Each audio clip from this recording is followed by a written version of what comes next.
up with Rodgers. Hey, you see his dance right there? I seen him. He's like 45 years old doing My that. dog, man. Jay, you 42? He's 45. Come on, man. Quit aging me, man. Quit putting them years on me like that. No.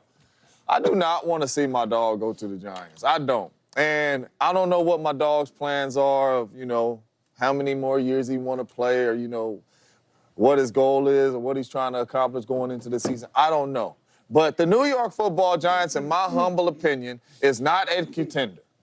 I do not want to see Aaron Rodgers go to a team that I do not believe is a contender. I think the only two teams that make sense for my dog is the Vikings and the Pittsburgh Steelers, because we know that those are two teams that's possibly a quarterback away from being a contender. I do not want to see him go to the Giants. They need so many pieces on this roster to be a contender, to let alone have the champions in your division and the Washington Commanders, who just got better with Deebo Samuels, and they was in the NFC Championship. I do not want to see Aaron Rodgers go to the New York Giants. That is my boy. I want to see him go to a contender. I think it makes no sense for him to go to the Giants, knowing that you're so many pieces away. What if he doesn't have another team? Does he just retire? Because this might be his only option. Like if you're Aaron Rodgers, because you know him, because that's what's happening right now. If it's the Giants or retire, what are you doing?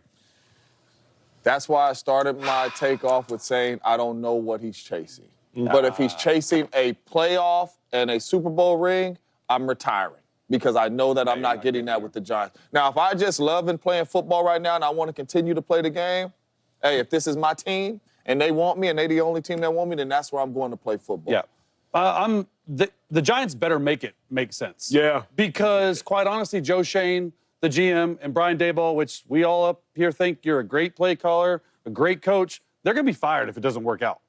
And honestly, if they sign Aaron Rodgers and they don't make the playoffs, they're gone. So he wasn't their number one option. We all thought and knew that the Giants were after Matthew Stafford. They offered him $100 million guaranteed. And I just think this says a lot about the Giants franchise in general, what they think about the upcoming quarterbacks in the draft. Because right now they draft number 3. Okay, they can easily move up to 1. Not easy. They're going to have to give up some stuff. But is it worth to move up to 1 to get Cam Ward? Because Cam Ward would be the pick at number 1 if they did. Quite honestly, they don't trust the franchise to a rookie quarterback. And it's crazy because I do agree that Rodgers actually played well. The more I watch him, he played well down the stretch. But I don't think Rodgers at this point in his career is a guy that can help just continually elevate low-level playmakers, which other than Tyrone Tracy and Malik Neighbors, I don't know if the Giants, in fact, I do know that the Giants don't even have the same amount of playmakers as the Jets did last year. And so you put all that together, it's like, man, this is a huge, huge deal. And they better make it work, because if they don't, like I said, I think they're going to be fired. I'm with you, Chase. I think the Giants have to make it work. Otherwise, history would be repeating itself. The Giants drafting a quarterback at number 3, in my mind, would be overdrafting a quarterback. Oh, wait, they've made that mistake before. They overdrafted a quarterback in Daniel Jones. Why? Because it wasn't a great draft class. 2019, God rest his soul, Dwayne Haskins, Tyler Murray, Daniel Jones. If the Giants would have taken a bridge quarterback and waited till the 2020 quarterback class to draft, then you're looking at Burrow. You're looking at Hurts. You're looking at Tua. You're looking at Herbert. You're looking at Love. But instead, the Giants rushed it, drafted a quarterback in a quarterback class that wasn't that deep. If the Giants try to draft a quarterback this year in a quarterback class that isn't that deep, when they have so many holes on that roster, I believe they would just be making the same mistake they made with Daniel Jones, which is forcing a position when you should just get a bridge to take it to the next year. I think the Giants have to make it work, because Daboll, your future depends on the quarterback position, and Aaron Rodgers hopefully can get you 7-8 wins, enough to maintain your job. Yeah, it's a tough one, man. Does it make sense? I'm going to say no, right? Just because, we say Aaron Rodgers, and he can't really elevate that type of team if they're not really good. I look at the Giants. They're one of the worst teams in football. They're the worst team in the NFC East division. Where are you going with this, right? I think, but then again, it's like, okay, do we make him a bridge quarterback, right? Maybe draft some better players, and then hopefully they'll get their future guy, franchise guy late in the draft, maybe next year, the year before that, or after that. It's a tough one. The only thing with Aaron Rodgers I'll just say is, what are we doing it for? You got all the money. That's the question. You got all the fame. You got commercial. You got all this stuff. You got Netflix commercial. You got all this stuff you got going on. And it's like you go from playing for championships and being something to talk about on a positive note on the field, Now you go playing with the worst team in the Giants. You didn't get it done with the Jets, whose team is a lot better than the Giants. Now what?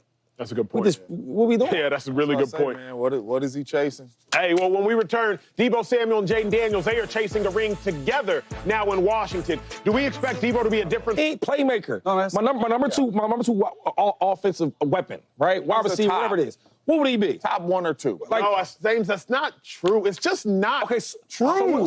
There's people like Devontae Smith that exist. Okay, that's they give one. you 1,200. Give me There's something people else. like T. Higgins who had 10 Higgins. receiving touchdowns and 1,000 just he's last not a year. true number It's two. people like Jaden Waddle who go for 1,200 every year. Y'all just sitting here talking. So We're first just off, talking now. you guys, are we talking Deebo, the player? Yes. The player. Because what we talking? Because if we're talking Deebo the player, give me Deebo the player over T. Higgins. If we're talking Deebo the player, with all due respect to Devontae Smith, give me Deebo the football player over Devontae Smith. What are we talking about? We're talking about an all-pro player, the best playmaker in football, arguably, That don't matter, in though. Deebo Samuel. Over And we all sitting here pros just don't matter, talking about dog. receiving yards. Over T. Higgins? As a football player? Yes. All We're sitting here pros don't just matter, talking James. about- They don't matter. It does. It We does. are sitting here just talking about receiving yards, bruh. It does matter. Now, we do pick and choose who it matters for. But As a what I'm saying. quarterback, I think it's easier to get the ball So to as a number two quarterback, though, receiver. forget all the rushing yards that all these running quarterbacks got, just strictly rate them as passers. Then a lot of them, Jaden Daniels, Lamar Jackson, whoever, a lot of them boys probably wouldn't be up there for the years in the National Football League if we taken away their legs. Here's the So thing. that's them. I hear you. Debo wasn't, if you look even at the Niners squad, was Debo the number 2 option on the Niners? Over his body of work, over his 6-year career there, I would have suggested that Debo was not the number 2 option more often than not on the Niners. Remember, George Kittle does in fact 12% exist. touches in like most George of the Kittle season. has more All-Pros. McCaffrey did exist last year. Not last year, obviously, the year before. not McCaffrey did exist. really- but Brandon Ayuk has an All-Pro too now. But I'm saying, you It's talk not about really stacked with a bunch of tight ends, great tight ends around the league. And everyone on that agree. team is like all pros everywhere. That's a hard one to take. But I'll say this about Jaden Daniels though. I can't, even without Debo, I can't name 6, 7 quarterbacks better than him. No doubt. Yeah, I agree with that. No. I can't name it. I don't care about none of that. 100%. That's why I don't think I know he my takes eyes him work. from 4 to So 1. I think so your eyes work I for agree with that. Jaden, but when it comes to watching Debo as a player, your eyes don't work. Where do I differ from you? I Maybe think it's Debo's our- the top 3 with the ball in his hands. I can't say he's exclusively one. I think Jamar Chase is a killer. I think Saquon Barkley's a killer. Then I put Debo Samuel. I think this is a differ prove it there. year for Debo, The man. other part with Debo where I'm at is Debo's a legit playmaker. I don't think he's a number 2 wide receiver on that team. I don't think he's a wide receiver. I don't think he is a number 2 wide Nacho, receiver. Why do you keep saying that so strong, wide receiver? Because as a defensive player, our life experience is based upon what we've lived. When I'm in a defensive meeting room, Deebo Samuel, watch out for him with the ball in his hands. But you're traveling with this guy. You're traveling with that guy. So when you break things down on defense, you go by who's at running back, who's at wide receiver, who's at tight end. When we hold up the personnel cards, we don't have a card that says Debo. 12 we have Debo. 11, we got 12. Now, you might have 20 pony if you got 2 backs in the game, but James, we have to put people in. So when he's moving around, when he's motion this way, he's in the backfield motion out. We cannot take away Debo as a football And we're player. not. But in not. crunch time, even Brock Purdy and Kyle Shanahan, in crunch time against the Packers, against the Lions, en route to a Super Bowl, who did they go to, James? Who did they go to? They didn't go to Debo. They went to Ayuk. Who got open against your Green Bay Packers on 3rd and 6? It wasn't Debo. It was Ayuk. Who made the catch against the Lions in the end of the game? Yeah, right. You talking about a couple plays. But a couple plays that win the game, Impact 2-5. plays, impact These weren't just like frivolous plays. These were like the Niners go to the Super Bowl on the back of these plays.